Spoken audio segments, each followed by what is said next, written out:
Minority காஸ்ட்டை சேர்ந்தவங்க கூட முதல்வர் வரதுக்கான வாய்ப்புகள் கிடைக்கிற போது, உதாரணமாக பார்த்தீங்கன்னா Jayalalithaa minority, MGR minority, Stalin minority.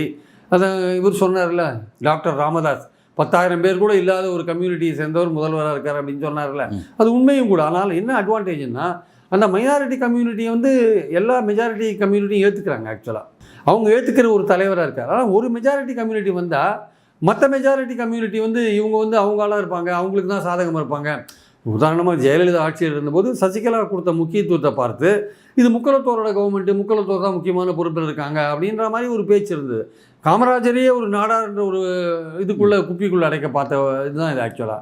அதே மாதிரி பார்த்திங்கன்னா இப்போது திமுகவுக்கு அந்த பிரச்சனை கிடையாது. திமுக மைனாரிட்டி காஸ்ட்டாக இருக்கிறதுனால பிரச்சனை கிடையாது. பழனிசாமிக்கு அந்த பிரச்சனை இருக்குது. கவுண்டர் அப்படின்றது அது ஒரு பெரும்பான்மை கம்யூனிட்டியாக இருக்கிறதுனால மற்ற பெரும்பான்மை கம்யூனிட்டின்னு நினைக்கிறாங்க இவங்க ஒரு மேலாதிக்கம் செலுத்துவாங்க அப்படின்ற மாதிரியான ஒரு எண்ணம் இருக்கிறது நம்ம பார்க்குறோம்.